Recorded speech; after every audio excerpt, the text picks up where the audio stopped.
In Hollywood, you'll find two kinds of successful actors.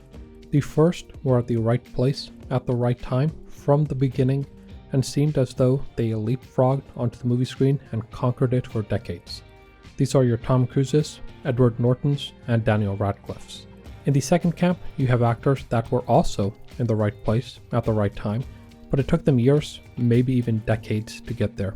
These are your Samuel L. Jacksons, Glenn Powells, Dwayne Johnsons, and Jon Favreau's. Pedro Pascal is firmly in this category. Pascal is the epitome of putting in the work and paying your dues until, seemingly through sheer force of will alone, you break through your barriers. He had been acting for damn near 20 years before he began to break through in the mid-2010s and found broad success in the 2020s. Dave Holmes, writing for Esquire, put it best in an interview he did with Pascal, published in April of 2023. Quote, "After spending much of his 20s and 30s living the life of a struggling actor, Pascal, at 48, has suddenly been propelled to a lofty new level of fame." End quote. The struggles began early on when his family fled Chile in the 1970s, then under the rule of Augusto Pinochet, got asylum in Denmark, then moved to the US. He had an interest in acting, which he pursued at NYU. Around this time, his family, both his parents and his two youngest siblings, returned to Chile in the 90s. Pascal stayed behind and began landing some of his first roles in TV and films, and for the next decade and a half, he was the very stereotype of the struggling actor. Whether on stage, TV, or film, Pascal was only able to get small or one-off roles and supplemented his income waiting tables. Much of the 90s, he says, were spent auditioning, not getting the part, getting feedback on his audition, and then going on to the next one.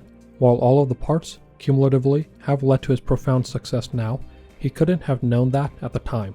In the same interview with Holmes, Pascal says, quote, "Delusional self-determination and no real skill at anything else is what kept me going," end quote. Pascal's career moved in fits and starts. Between 1996 and 2016, a period of 20 years, he was only in two movies worth noting. 2011's The Adjustment Bureau, which did well critically and commercially, and The Great Wall in 2016, a Chinese movie starring Matt Damon that probably didn't earn its money back and wasn't well reviewed either. He had a bit more success on the TV side, though, again, from 1999 until 2014, it was slow going. Pascal would only get one-off roles in shows like Buffy the Vampire Slayer, Law & Order, and Without a Trace. But to put it in perspective, between 1999 and 2009, a period of 10 years, he had just 13 episodes to his name. 120 months, 13 episodes, often in roles that probably took a day or less to shoot.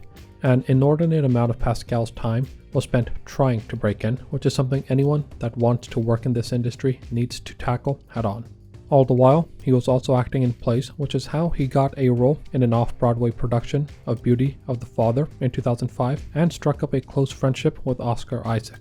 2009 is when things started to change, if only slightly. In 1999, he landed multiple roles in a single TV show, Undressed.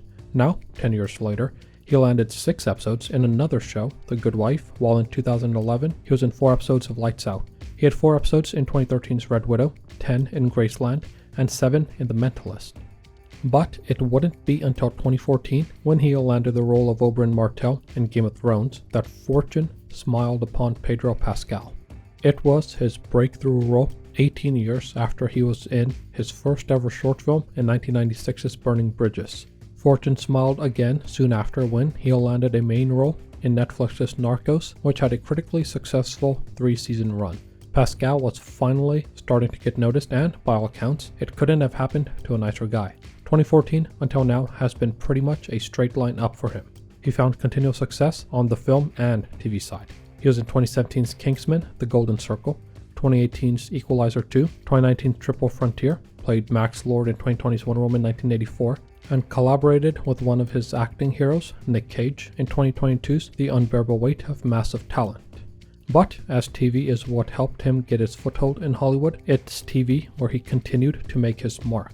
After Narcos ended in 2017, he landed the lead role in Disney's The Mandalorian, a critical success, and in 2023 starred as the main lead in what's arguably his most important role to date, as Joel Miller in HBO's The Last of Us, based on the game from Naughty Dog. The show, like the game, was a massive critical success and, for Pascal personally, lucrative.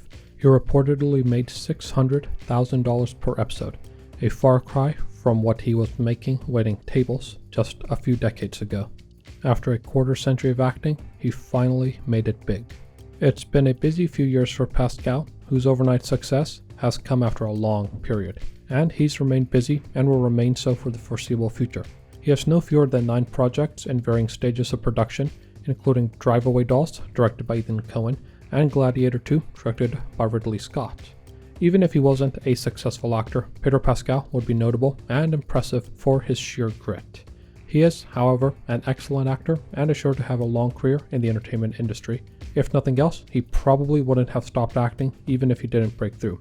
Now that he has, it's unlikely that he'll ever stop.